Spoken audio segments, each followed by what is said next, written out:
یه شاگرد داشتم 14 15 سالش بود. روزا با من کار میکرد، شبا جای دیگه، دستاشو که نگاه میکرد ای بغضت میگیره مشکت در میومد.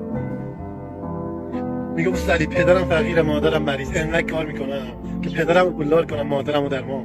یه روز که از سر کار برمیگشت تصادف کرد مرد. آرزوش هم نرسید. همه ما جوونا آرزومونه پدر مادرامون رو سربلند کنیم، سرفراز کنیم، خوشبخت کنیم. از سختی‌های پسر بودن و مرد بودن در ایران بگم براتون.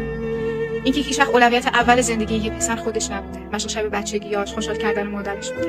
تو سن 18 سالگی باید فشار روحی و روانی سربازی رو تحمل کنه. بعد سربازی برای خرید یه خونه، یه ماشین، یه موتور باید ساعت‌ها کار. و فاجعه اینجاست که خیلی از پسرهای ما برخلاف استعداد زیادشون و اراده محکمشون بیکارن.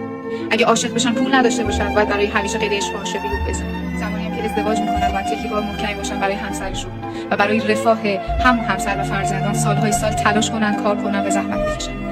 مرد بودن خیلی کار سخته.